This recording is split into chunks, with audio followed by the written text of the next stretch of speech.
का पूरा बताएंगे आप लोग।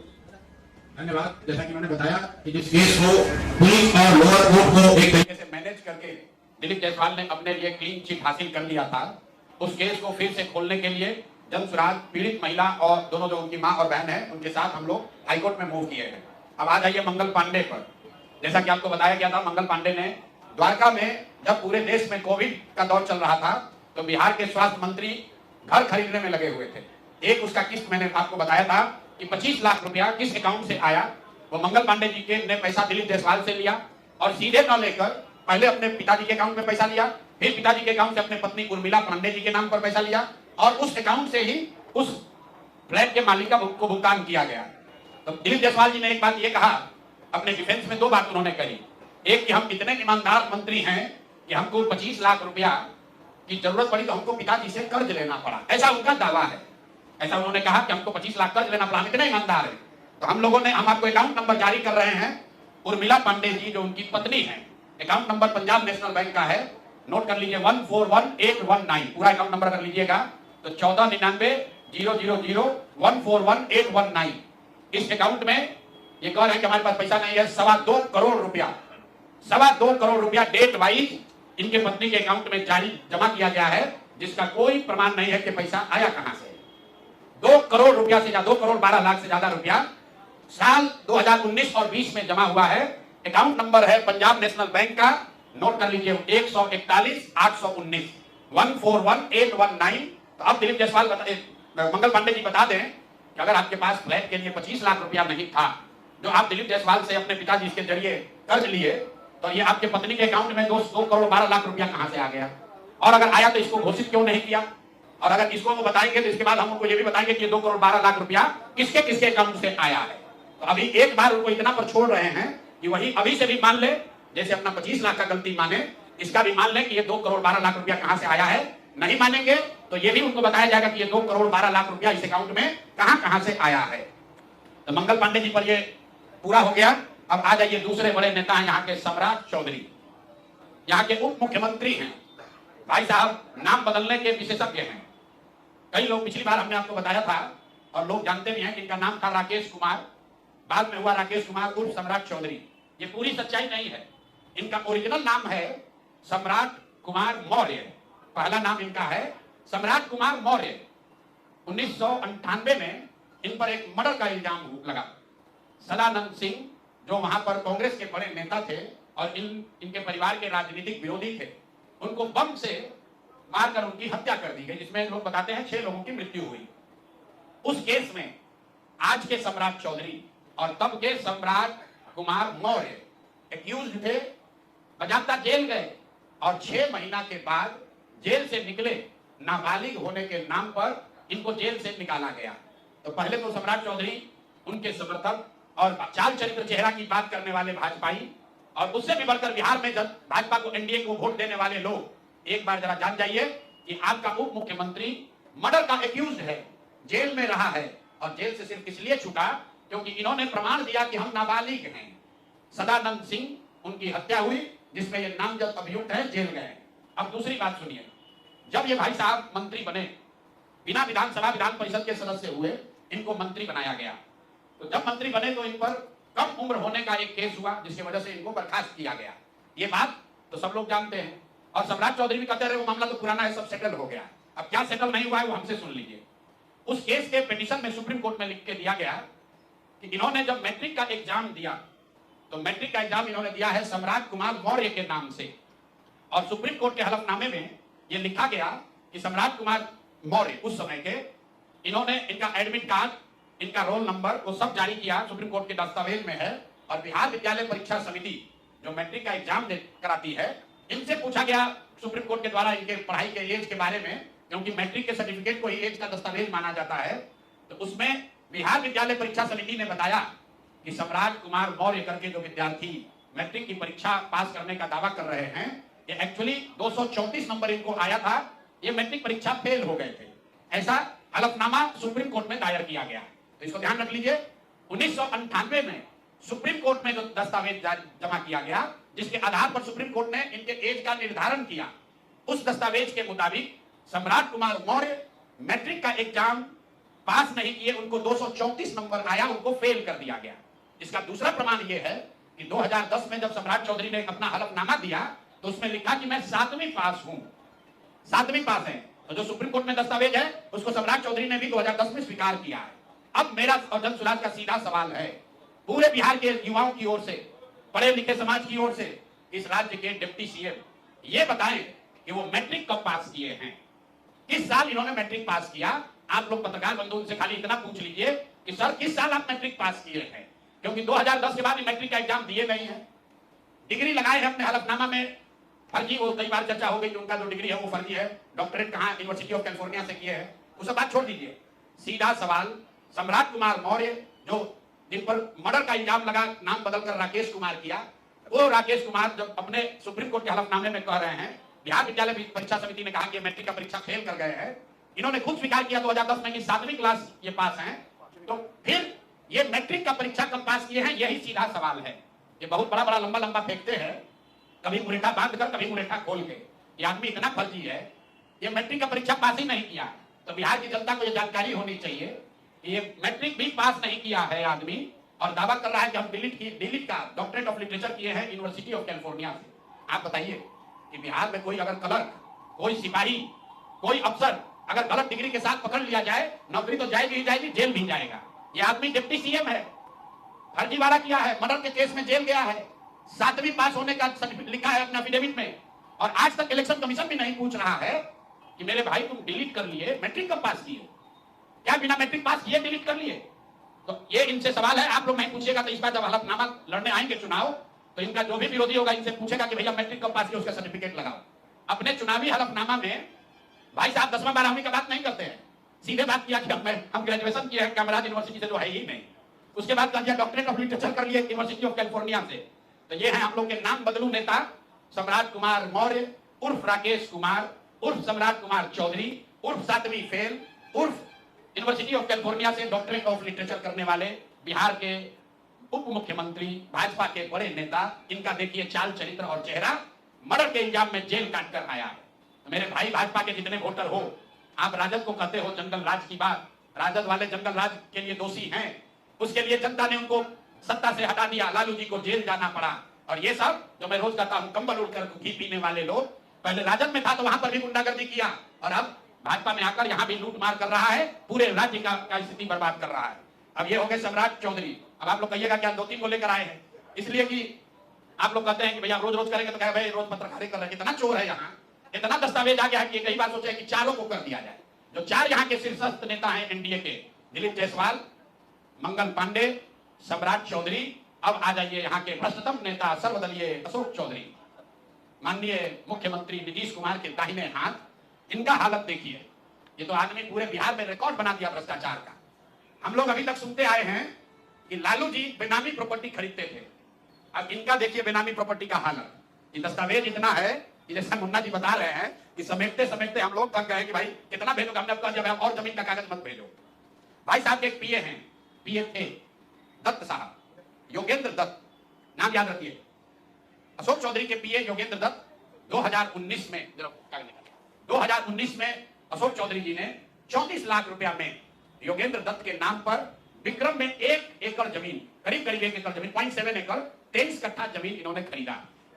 76 डिसमिल जमीन है, जो 23-23 कट्ठा होता है, करीब 0.7 एकड़ विक्रम में 34 लाख में जमीन खरीदा गया योगेंद्र दत्त के नाम पर, जो उस समय अशोक चौधरी के पीए थे। अब सुनिए इसमें कहानी।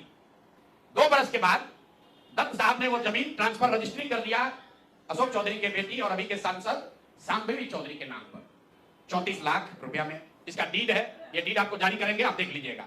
अब इसमें नई बात, अच्छी बात क्या है, नई बात क्या है, 34 लाख रुपया में जो दत्त साहब ने जमीन खरीदी थी, और यहां रजिस्ट्रार ऑफिस में लिखा गया 34 लाख रुपए में दत्त बेच रहे हैं जमीन सांबेवी चौधरी को, और एक दत्त साहब को पैसा कितना गया बैंक से, 10 लाख रुपया। वो बैंक का अकाउंट डिटेल है, जरा नीचे तारीख आपको बता देते हैं। 2 साल के बाद जो जमीन अशोक चौधरी ने अपने पीए के नाम पर खरीदी थी, वही जमीन वापस 2 बरस के बाद अपने बेटी के नाम पर लिखवा लिया, और 34 लाख रुपए के जमीन के एवज में अशोक चौधरी ने दत्त साहब को 10 लाख रुपया बैंक से भेजा।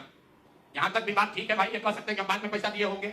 इसी बीच इनकी बेटी चुनाव लड़ने चली गई, तो इनकम टैक्स ने इनको नोटिस किया कि भाई आपकी जो प्रॉपर्टी है वो 34 लाख की है और बैंक में आपसे 10 लाख रुपया दिखा रहे हैं, बाकी का पैसा कहां है? तो 10 लाख जमीन इनकी रजिस्ट्री होनी हुई है, उसके एक दिन बाद, तारीख नोट कर लीजिए, 20 फरवरी 2021 को 10 लाख रुपया इन्होंने अपने पीए के अकाउंट में डाला है। अकाउंट यहां पर डिटेल आपको दे देंगे, और 34 लाख रुपए का जमीन वापस इनसे ले लिया। जब इनकम टैक्स ने नोटिस रेज किया कि जमीन है 34 लाख का और अकाउंट में सिर्फ 10 लाख रुपया ही दिख रहा है, तो 4 बरस के बाद 27 अप्रैल 2025 को जमीन लिखवाया है 2021 में। इनका क्रेडिबिलिटी देखिए, जमीन रजिस्ट्रार ने लिख दिया। आप हम जाते हैं, हमको खड़ा करके पूछता है भैया कहां है रुपया, कहां दिए? ये 19 में इन्होंने बेनामी जमीन खरीदी पीए के नाम पर, 21 में उस जमीन को वापस अपने बेटी के नाम पर लिखवाया। 10 लाख रुपया का ट्रांजैक्शन हुआ।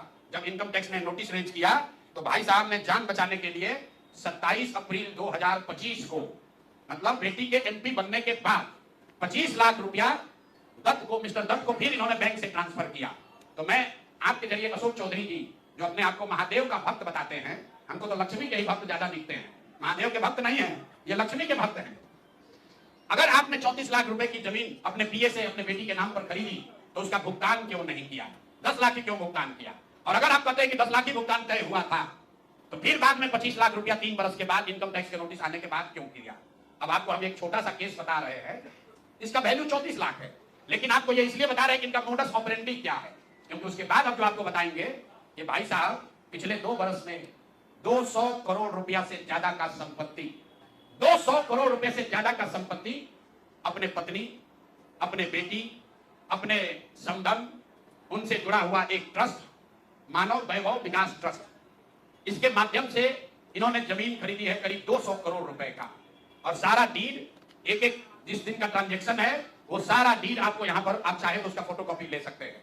मैं एक बात क्लियर कर लूं, यहां जो मानव वैभव विकास ट्रस्ट है, हमारे पास उसके खिलाफ सबूत नहीं है। हम ये बता रहे हैं कि जब इनकी बेटी का एंगेजमेंट हुआ है, उसके बाद से अचानक से मानव विकास वैभव ट्रस्ट जो है, जो कुणाल साहब के परिवार से जुड़ा हुआ ट्रस्ट है, और उसमें यहाँ के बड़े कुछ पदाधिकारी भी हैं, जियालाल आर्य बहुत ईमानदार व्यक्ति हैं, वो भी ट्रस्टी हैं। तो मैं आपके जरिए उनसे भी आग्रह करूंगा कि सर, आप तो जीवन भर ईमानदारी के लिए आपका नाम हम लोग जानते हैं, ये बताएं कि आपके ये न्यास के माध्यम से सैकड़ों करोड़ रुपए की जमीन कहां से खरीदी जा रही है? ये पैसा कहां से आ रहा है? ये पैसा कहां से आ रहा है? क्योंकि इस ट्रस्ट के ट्रस्टी जो कुणाल साहब की पत्नी है, उनके बेटे हैं, इनमें और अशोक चौधरी के पत्नी के बीच में डेली का बैंकिंग ट्रांजैक्शन का रिकॉर्ड हम लोग के पास है। तो मैं अभी से इतना ही आपको बता रहा हूं कि पिछले 2 वर्षों में जब अशोक चौधरी की बेटी की सगाई हो गई, तो सगाई से शादी के बीच में 38 करोड़ रुपए की जमीन पटना में खरीदी गई है। टोटल 38 करोड़ 44 लाख 40 हजार इतने रुपए का तो चेक से पेमेंट हुआ है। चेक से पेमेंट हुआ है 38 करोड़ 44 लाख 40 हजार। 12/5/2022 को पहली जमीन ली गई 23 करोड़ 40 लाख 30 हजार में। 12/5/2022 को एक दूसरी जमीन ली गई जिसकी कीमत है 8 करोड़ 89 लाख 70 हजार। 8 दिन के बाद 20 मई 2022 को फिर एक तीसरी जमीन ली गई जिसका वैल्यू है 3 करोड़ 44 लाख 41 हजार। फिर 2 महीने के बाद 14 अप्रैल 2022 को जमीन खरीदी गई 7 करोड़ 20 लाख का। फिर 4 दिन के बाद 18 जुलाई 2022 को जमीन खरीदा गया 15 करोड़ 50 लाख का। और ये सारी जमीन इंगेजमेंट और शादी के बीच के डेट है, उतना ही आपको बता रहे हैं। और ये सारी जमीन का मालिकाना हक अशोक चौधरी के पत्नी या सायन कुणाल, उनकी माताजी अनीता कुणाल या उनसे जुड़ा हुआ जो ट्रस्ट है उसके नाम पर है। तो भाई, जिस ट्रस्ट में 1 करोड़ की जमीन भी नहीं खरीदी जा रही थी, जैसे ही इनका बेटी से एंगेजमेंट हुआ, उस ट्रस्ट से सैकड़ों करोड़ रुपए की जमीन खरीदी जा रही है। तो ये पब्लिक इंटरेस्ट में है कि ट्रस्ट से जुड़े हुए लोग ये आपको बताएं कि आखिर इतना पैसा उस ट्रस्ट में न्यास में आ कहां से रहा है। और अशोक चौधरी जी या उनकी पत्नी जो उस न्यास में मेंबर नहीं है, उनसे इनका सीधा क्या संबंध है? हम लोग के पास जो पेपर है उसके मुताबिक करीब करीब 200 करोड़ रुपए की जमीन खरीदी गई है इनके द्वारा, अशोक चौधरी और इनके परिवार के द्वारा। और ट्रस्ट में जियालाल आर्या के साथ साथ एक महिला भी है जिसको लोग बता रहे हैं कि अभी के मुख्य सचिव प्रत्यय अमृत की माता जी हैं। तो अभी के मुख्य सचिव की माता जी शायद उस ट्रस्ट में है, मैं उसको कंफर्म नहीं कर रहा हूं, लेकिन मुझे ये जानकारी अभी आते आते किसी ने दिया है। तो इस ट्रस्ट के बारे में पता कर लीजिए। अशोक चौधरी को ये बताना चाहिए कि इस ट्रस्ट से उनका क्या लेना देना है, और अगर कुछ लेना देना नहीं है तो इस ट्रस्ट की ट्रेजरर जो अनीता जी हैं, कुणाल साहब की पत्नी, उनके अकाउंट से इनके पत्नी के अकाउंट में इतना पैसा कैसे आ रहा है, ये बात अशोक चौधरी जी को बताना चाहिए। तो भैया ये 3 चीज हो गए। अब अंतिम छोटे भैया नेता है पेट्रोल चोर संजय जायसवाल, भाई एक उनका लेटर दे दीजिए। छोटे भैया है, जब दूसरे सब धाराशाही हो गए तो पीछे छटपटा रहे हैं। अब इन पर ज्यादा कुछ बोलेंगे तो इनका भाव बढ़ जाएगा। मीडिया वाले भी आकर इंटरव्यू लेना शुरू कर दिए हैं, क्योंकि प्रशांत किशोर पर ही बोल रहे हैं, जनसुराज पर बोल रहे हैं। इनका पूरा कच्चा चिट्ठा जरा देख लीजिए चिट्ठी। इनका एक पेट्रोल पंप है इनके माता जी के नाम पर बेतिया में। तो हमने कहा कि बेतिया में जब हम पदयात्रा कर रहे थे तो लोगों ने कहा कि 10 वर्षों तक ये भाई साहब वहां एक फ्लाईओवर नेशनल हाईवे का था, वो बनने नहीं दे रहे थे, क्योंकि उससे इनका पेट्रोल पंप का बिक्री कम हो जाता। इन्होंने कहा ना ऐसा तो कोई बात नहीं है, बेतिया का एक आदमी जानता है। इतना ही नहीं, हम आपको फोटो जारी करेंगे कि जब लोगों का दबाव हुआ तो इन्होंने एक बोर्ड लगाया था बेतिया में, जिसमें लिखा था कि ये फ्लाईओवर का निर्माण मेरी वजह से नहीं, राज्य सरकार के परमिशन नहीं देने की वजह से रुका हुआ है। तो पहला प्रमाण कि फ्लाईओवर का बनना और नहीं बनना और उसका दोष इन पर था, इसका प्रमाण ये है कि इन्होंने खुद से सार्वजनिक तौर पर एक बोर्ड लगाया था कि फ्लाईओवर का निर्माण मेरी वजह से नहीं, राज्य सरकार से परमिशन नहीं मिलने की वजह से रुका हुआ है। अब इसका आगे सुन लीजिए। 2015 में भाजपा और नीतीश जी गठबंधन में नहीं थे, तो जब इन्होंने दोष लगाया राज्य सरकार पर, तो तब के जदयू के अध्यक्ष, जिला अध्यक्ष डॉक्टर NN शाही, जो वहां के बहुत प्रतिष्ठित व्यक्ति हैं, बड़े डॉक्टर हैं, जदयू के जिला अध्यक्ष थे, उन्होंने संजय जायसवाल को खुली चुनौती दी कि आपने जो बोर्ड लगाया है ये गलत है। टाउन हॉल में दोनों में सार्वजनिक चर्चा हुई थी, दोनों को करीब हजारों लोगों के सामने इस बात पर बहस हुआ कि आखिर फ्लाईओवर का निर्माण क्यों नहीं हो रहा। उसके बाद पेट्रोल पंप से इनका कितना प्यार है ये समझ लीजिए। ये है गरिमा देवी सिकारिया, जो अभी महानगर की महापौर हैं। इनका लेटर है पत्रांक NMO 242532 डेटेड 14/8/2024, 14/8/2024 मतलब 14 अगस्त 2024 को। जरा इस पे इसका एक 12 पढ़ के आपको सुना देते हैं। ये गरिमा देवी सिकारिया ने जब अस्थायी समिति की पूरी बैठक हुई बेतिया नगर निगम के, उसके महापौर के तौर पर गरिमा देवी सिकारिया ने नगर आयुक्त को चिट्ठी लिखी। उस चिट्ठी का एक हिस्सा पढ़ रहा हूं आपको, इसके कोट। इसके साथ ही अस्थायी समिति की संपन्न बैठक 13/11/2023 पहली बैठक, 28/2/2024 दूसरी बैठक, 29/6/2024 तीसरी बैठक, 24/7/2024 चौथी बैठक और 4/7/2024 5 बैठकों में छावनी स्थित, छावनी उस इलाके का नाम है, छावनी स्थित पेट्रोल पंप को, जो जो संजय जायसवाल के भाई का पेट्रोल पंप है, इन्हीं का पेट्रोल पंप है, इनके पिताजी के समय का है, इनके भाई के नाम पर है। सुनिए क्या लिखा हुआ है। छावनी स्थित पेट्रोल पंप को ईंधन के अत्यधिक बिल एवं भ्रष्टाचार को देखते हुए पेट्रोल पंप बदलने का निर्णय लिया गया था और साथ ही यह तय किया गया था कि 15 अगस्त के बाद समिति के निर्णय के बाद जो भी वहां पर भुगतान पेट्रोल बिका है उस सब के भुगतान पर पूर्णतः रोक लगाया जाए। ऐसा इसलिए किया गया कि वहां नगर निगम के सफाई की गाड़ियों के बिल के नाम पर 5 करोड़ रुपया मंथ वाइज आपको ये जारी कर रहे हैं। 5 करोड़ रुपया 5 करोड़ 86,67,033 रुपया का इन्होंने भुगतान उस पेट्रोल पंप को नगर निगम ने किया है।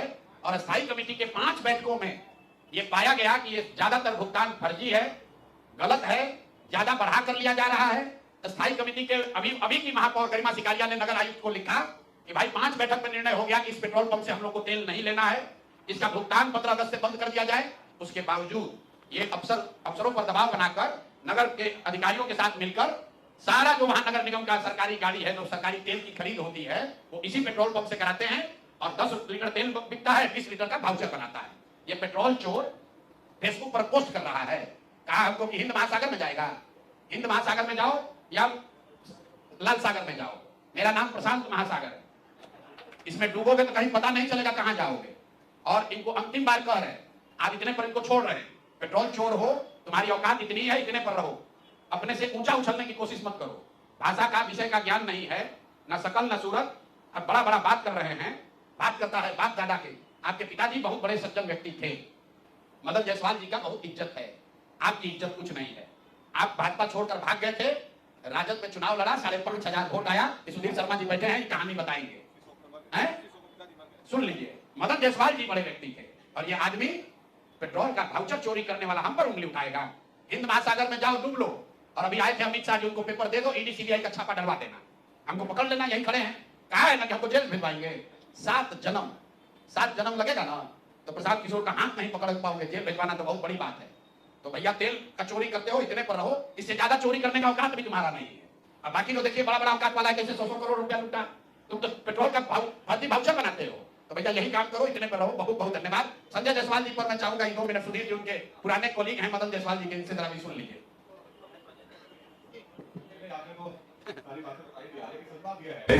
मदन जायसवाल जी ने कहा फाउंडर थे, भले आदमी थे, हम लोगों के साथ पदाधिकारी थे, वो आदमी जोर देकर एक अपना विधायक के टिकट के लिए उनको भाजपा छोड़वा दिया, राजद में लेकर चला गया बेइज्जत करके। और वहां जो चुनाव लड़ा, जिसकी जमानत जब्त हो गई, 6000 वोट आया, फिर राजद का जिला अध्यक्ष बनता है। राजद का इंस्ट्रूमेंटल उस समय का जो तथाकथित जंगल राज था, उस जंगल राज में कारनामों में शामिल होता है। और उसके बाद में जब वहां लगा कि सफलता नहीं मिलेगी, तो भाजपा में मदन जायसवाल जी किसी प्रकार आए और इसी भाग दौड़ में उनकी मृत्यु हो गई। इस शोक में, इस सपूत के कारण मदन जायसवाल जी दुनिया से चले गए। और आज फिर किसी कारण से सांसद बन जाने से कोई नेता नहीं होता। और बीजेपी का दुर्भाग्य है, संजय जायसवाल जैसा आदमी भारतीय जनता पार्टी का अध्यक्ष बना, वो अनडेवलप्ड बच्चा के जैसा आज भी चेहरा बनाया रहता है, जैसे विकलांग बच्चे जैसे होते हैं, लेहुआ बच्चा समझते हैं ना, लाल जिसका कितने रहता है, उसी प्रकार का इसका अपीयरेंस है। और यह व्यक्ति प्रशांत किशोर के खिलाफ क्या लड़ाई लड़े? प्रशांत किशोर ने पॉलिटिकल बात कहा है और तुम्हारे ऊपर बिल्कुल जो है सो जो आरोप लगाया है वह बिल्कुल सही आरोप है। तो अब इस विषय को गंदी भाषा का जो इस्तेमाल कर रहा है, प्रशांत किशोर बनने में संजय जायसवाल को अगला जन्म लेना होगा। बात की मैं बात नहीं करता हूँ। और इनके 2 घंटा लोग प्रशांत किशोर के सामने नहीं दिखते हैं, तो संजय जायसवाल क्या दिखेंगे? ये तो भाजपा के दुर्भाग्यपूर्ण नेतृत्व करता उपज है। ऐसी स्थिति में भाजपा का अध्यक्ष हो गया, अगली अध्यक्ष के कैमूर तक सब जिला का नाम नहीं बता सकता। मैं दावा करता हूँ, एक बार बता दे तो मैं राजनीति छोड़ दूंगा। तो इसलिए संजय जायसवाल अपनी सीमा में रहे, अपनी औकात में रहे और ज्यादा फड़फड़ाए नहीं। और प्रशांत किशोर के बारे में बेबुनियाद बात करने से आपका कोई व्यक्तित्व ऊंचा नहीं होगा, बल्कि बहुत ही आप इस औकात में, उसी औकात में रहें। बहुत बहुत धन्यवाद। एक मिनट बस कंक्लूड कर लें, क्योंकि बोले हैं मेरा जन्म बक्सर में हुआ है, अभी कोई भी नहीं पता मेरा जन्म बक्सर में नहीं हुआ है, रोहतास में हुआ है, करगहर में हुआ है, वो भी उसको नहीं मालूम है। जिस हिंद महासागर की बात कर रहा है, तो भैया हिंद महासागर को डूबो ऑस्ट्रेलिया जाएगा, तमिलनाडु जाएगा। भाई आपकी सरकार है बिहार में, और लोग मानते हैं कि भैया नरेंद्र मोदी का नारा है कि न खाएंगे न खाने देंगे।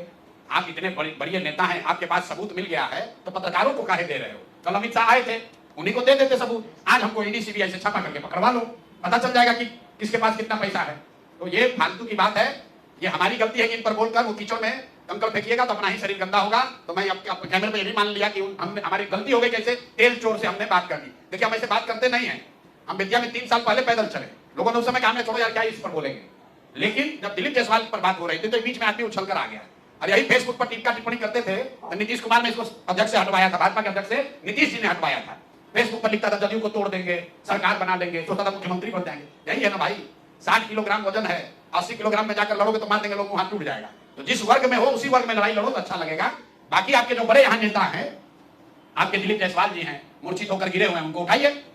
जो मंगल पांडे जी हैं उनको बताइए कि बता दें कि 2 करोड़ 12 लाख कहां से लाए हैं पैसा। जो हेलीकॉप्टर वाला नेता है सर्वदलीय अशोक चौधरी, ये बता दें कि 200 करोड़ रुपया का संपत्ति खरीदा है कि नहीं खरीदा है। और सम्राट चौधरी जो डिप्टी सीएम है वो बता दें कि भैया हर 2 वर्ष में तुम अपना नाम काहे बदलते हो भाई।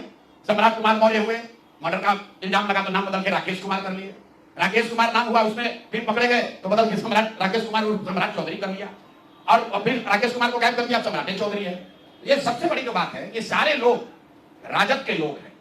आप ध्यान से देखिए, वो चाहे दिलीप जायसवाल हो, वो चाहे संजय जायसवाल हो, या फिर अशोक चौधरी हो, ये भाजपा के लोग नहीं है, भाजपा में बाद में आए हैं। ये सब ओरिजिनल एक ही थैली के चट्टे बट्टे हैं। तो मैंने पिछली बार कहा था कि आज की भाजपा कैलाशपति मिश्रा की भाजपा नहीं है, ये गोविंदाचार्य वाली भाजपा नहीं है, ये ताराकांत झा की भाजपा नहीं है, ये जिन लोगों ने पसीना बहाकर भाजपा बनाया उसकी भाजपा नहीं है। तो जितने लोग एनडीए को वोट दे रहे हैं बिहार में, भाई देख लो, ये सब रंगा सियार है, ये सब राजद का गुंडा बदमाश लुटेरा है, जो आज भाजपा में बैठ के अपना चाल चरित्र चेहरा सुधारने की कोशिश कर रहा है। और भाजपा का दोष ये है कि ऐसे ही लोगों को रखकर सामने ये कंबल ओढ़कर घी पी रहे हैं, पूरा बिहार को लूट रहे हैं। अब आपका कोई सवाल होगा तो जो लोग यहाँ मंच पर बैठे हैं सब आप किसी से सवाल कर सकते हैं। बताइए भाई, मुन्ना जी बहाली के एक्सपर्ट यही। 400 अभी बहाली हो रहा है और 400 बहाली करने पर हर एक दल के नेता प्रतिपक्ष के भी लोग हैं उसमें, और कोई दल नहीं बचा हुआ है जिनका उसमें बहाली कोटा नहीं दिया गया। लेकिन जो बहाली हुआ है वो बड़े पैमाने पर पैसा का उगाही किया गया है। इतना ही नहीं, 2020 में भी जब बहाली हुई थी 300 से ज्यादा पद पर, उसमें भी बड़े पैमाने पर पैसा वसूला गया था। विधान परिषद में महाराष्ट्र के लोग बहाली हो रहे हैं। ये इस तरह से पूरा विधानसभा और विधान परिषद जो संवैधानिक पद पर लोग बैठे हुए हैं, उसने उसको तार-तार कर दिया है और एक तरह से बिहार के नौजवानों के साथ भविष्य खिलवाड़ किया जा रहा है, उसके साथ धोखा दे रहा है। और नीतीश कुमार भी धृतराष्ट्र बनकर देख रहे हैं कि बिहार के नौजवानों के साथ किस तरह से नाइंसाफी हो।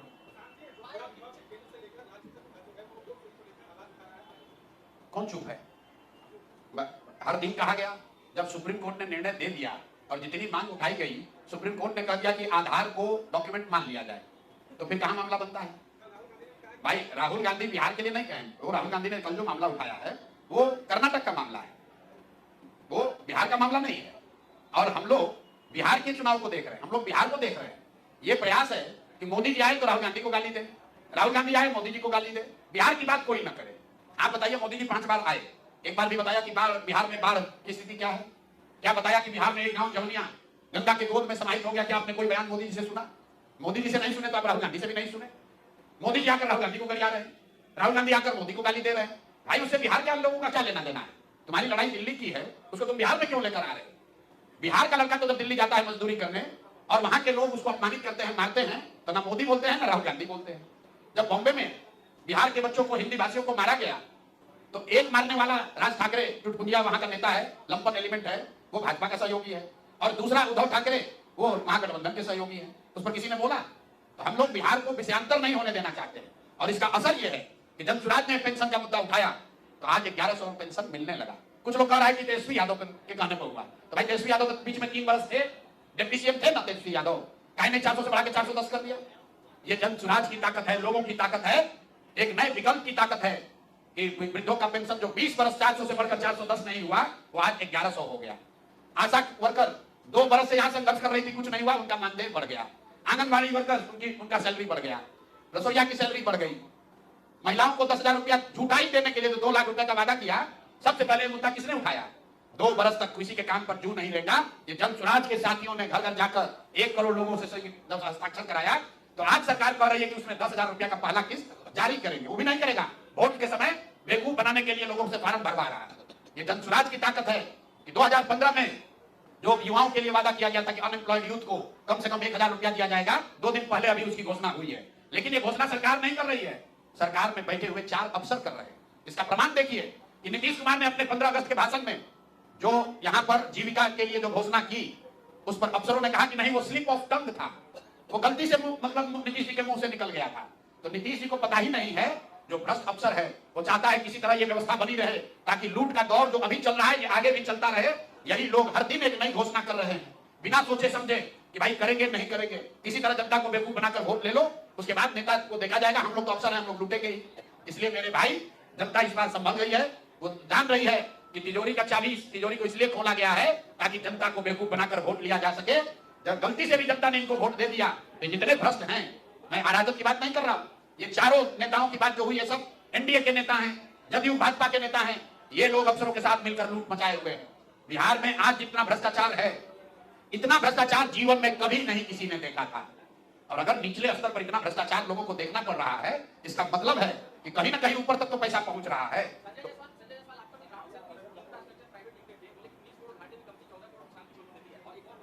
आप पहले, आपका भी ट्रेनिंग आरएसएस में हुआ है, आपको उत्तर दे देते हैं।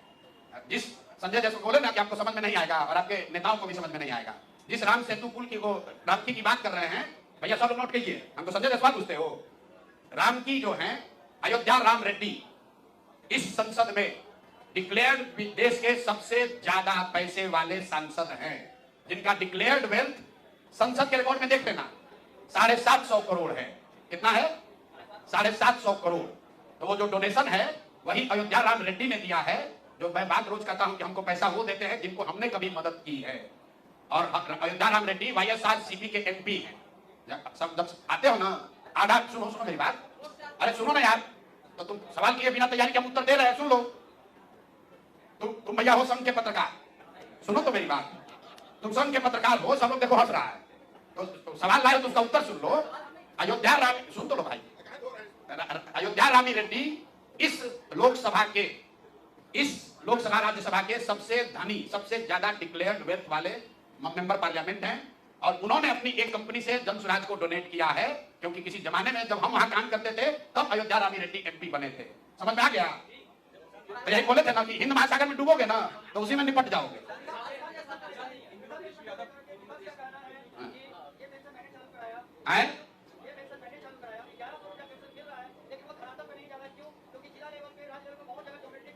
ठीक बात है, पेंशन तो मिल नहीं रहा है। जो घोषणा हुई है कम से कम सरकार, मैंने तो पहले कहा कि घोषणा तो अफसर कर रहे हैं, इस डेस्परेशन में कर रहे हैं किसी तरह सरकार बच जाए कि हमारा सल्तनत चलता रहे।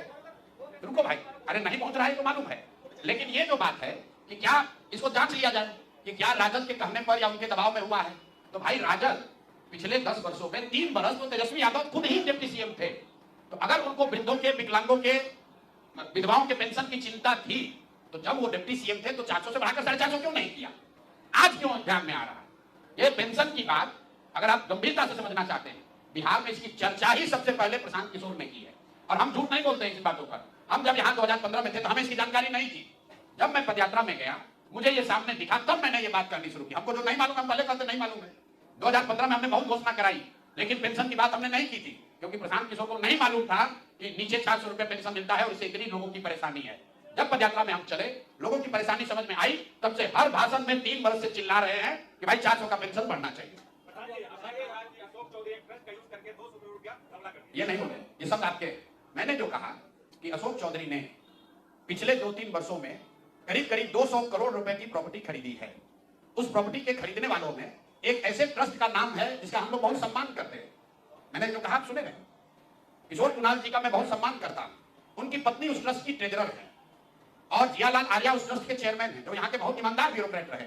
तो मैंने सिर्फ ये कहा कि उस ट्रस्ट के नाम पर इतना सैकड़ों करोड़ का जो प्रॉपर्टी खरीदा जा रहा है, तो इन माननीय लोगों को, अनिता जी को, जियालाल आर्या जी को ये बताना चाहिए कि भाई हम लोग का अशोक चौधरी से कोई लेना देना नहीं है। ये पैसा ट्रस्ट में कहां से आया है, मानव वैभव विकास न्यास में कहां से पैसा आया है, उनको बता देना चाहिए, ताकि उनकी जो छवि है उससे अशोक चौधरी को ना जोड़ा जाए। अशोक चौधरी कैसे बेनामी संपत्ति खरीदते हैं उसका तो मैंने आपको पूरा एग्जाम्पल दिया कि अपने पीए के नाम पर जमीन खरीदा, फिर पीए से अपने बेटी के नाम पर ट्रांसफर कराया, पैसा नहीं दिया, जब इनकम टैक्स ने नोटिस भेजा तो 4 वर्ष के बाद वो थाना पूर्ति कर रहे हैं। ये तो पूरा को प्रमाण दिया।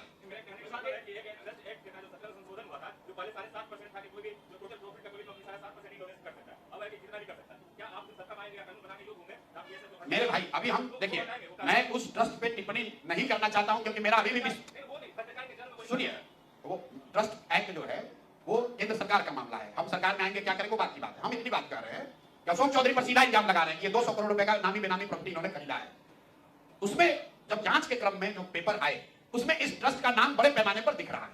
तो हम उनसे आग्रह ये कर रहे हैं कि आप तो इस समाज के ईमानदार लोग हैं, ईमानदार समझे जाने वाले लोग हैं, अगर आपका नाम, जैसे अशोक चौधरी की पत्नी का भी नाम उसी में है और ट्रस्ट का भी नाम उसी में है और ज्वाइंट डीड हुआ है, तो ट्रस्ट को यह क्लियर कर देना चाहिए कि भाई हमारा इनसे कोई लेना देना नहीं है, इल्जाम अशोक चौधरी पर है। ट्रस्ट को सूचिता के हिसाब से, ये मोरालिटी है कि न्यास के लोग, चूंकि वो बहुत बड़े लोग हैं, उनको ये क्लियर कर देना चाहिए कि हम लोग का इनसे कोई लेना देना नहीं है। उसका मैंने एक कॉन्टेक्चुअल बात भी बताई। ये सब कुछ शुरू हुआ है जब अशोक चौधरी की बेटी की सगाई हुई है। मैंने डेट बताया, सगाई हुआ और सगाई के बाद हर 10 दिन पर 2 करोड़, 5 करोड़, 10 करोड़ का संपत्ति आप खरीद रहे हैं। तो या तो ट्रस्ट के पास बहुत पहले से सैकड़ों करोड़ रुपए थे जिसका वो अब इस्तेमाल कर रहे हैं, या फिर उनको अचानक से कहीं से इतना पैसा मिल रहा है। ये ट्रस्ट के लोगों को बताना चाहिए। ना कोर्ट में, जनता के कोर्ट में है। हमने पहले कहा हम लोग कोई इन्वेस्टिगेटिंग एजेंसी नहीं है। जनता के हित में जो जानकारी हम लोग के पास आती है, हमारे पास बोरा भर के कागज रखा हुआ है और हम इस पर पढ़ना नहीं चाहते। नहीं सुनिए, हम इस पर पढ़ना नहीं चाहते। आपने पिछली बार पूछा था तो हमने कहा था फुलझड़ी है। अब देखिए पटाखा, नीतीश कुमार का मंत्री 200 करोड़ रुपए का प्रॉपर्टी यहाँ खरीद रहा है। देखिए पटाखा की यहाँ का डिप्टी सीएम मर्डर का एक्यूज है, जेल काट के आया है, फर्जी डिग्री लगाया हो तो छोड़िए, मैट्रिक पास नहीं किया। देखिए तमाशा की भाई एनडीए का मंत्री तेल चोरी कर रहा है, फर्जी वाउचर लगा रहा है। तो ये आपको बता रहे हैं लोग, ऐसा नहीं है कि कोई दूसरा मंत्री के पास हमारे पास कागज नहीं है, सबके लिए शिकायत है। लेकिन बिहार सरकार में जो 4 सबसे भ्रष्ट नेताओं की चर्चा है, उन 4 नेताओं के बारे में आपको बता रहे हैं। कर देंगे, बस दशहरा खत्म होगा और उसी के लिए आपको प्रेस कॉन्फ्रेंस के लिए बुलाएंगे। भाजपा और जदयू, अब आप बता दीजिए जदयू में किसका सुनना चाहते हैं। आप लोग पत्रकार लोग बता दीजिए, उसी का अगली बार जारी कर दिया जाएगा। अब आप हम लोग तो पब्लिक डिमांड पर बताते हैं। लोग कहते हैं भैया मंगल पांडे के बारे में बोलिए, बहुत चोरी कर रहा है, तो बता रहे हैं। देखिए मैंने पहले कहा है कि राजद और तेजस्वी यादव कलम वाले नहीं, कट्टा वाले नेता है। कल मैंने भी एक वीडियो देखा है और आपके माध्यम से इस बात को अच्छा हुआ आपने उठाया। मेरे भाई, कलम हम लोग के लिए सरस्वती है, हर बच्चे के लिए। हम लोग सरस्वती के पैर के नीचे अपना कलम और किताब रखते हैं कि हम लोग को कुछ ज्ञान होगा। जीवन में पहली बार मैंने देखा कि कोई नेता कलम को ऐसे फेंक रहा है जैसे लग रहा है कि वो फूल फेंक रहा हो, कोई टॉफी फेंक रहा है। ये सीधे मां सरस्वती का अपमान है। अरे भाई, तुम तो पढ़े नहीं, कम से कम दूसरों मां सरस्वती का अपमान मत करो। लेकिन इनको समझ तो होगी नहीं। अगर कलम का सम्मान ही करने आता तो नौवा फेल रहते। लेकिन मैंने क्या कहा, ये सब अपना बूढ़ा शेर अब कलम के का लालच दे रहा है। ये हैं तो कट्टा वाले नेता ही। तो कलम का उपयोग क्या है, कलम का सम्मान क्या है, कलम की गरिमा क्या है, वो तो उसको समझ है नहीं। अपना खड़ा होकर कलम फेंक रहा है। ऐसे कलम को फेंक, हम लोग पेपर गिरता था तो हम लोग उसको उठा के आदमी प्रणाम करता है। बच्चों में अभी भी आदत है, गिरा हुआ पेपर रास्ते में मिलता है, आदमी उसको उठाकर सर पर लगाता है, सरस्वती को प्रणाम करता है। और ये आदमी कलम रोड पर फेंक रहा है तो ये दिखाता है कि ये लोग किस सोच के, किस विचार के लोग हैं। मैं हमेशा कहता हूं कि इस व्यक्ति के पास सब कुछ है, सिर्फ सरस्वती के का वरदान ही नहीं है।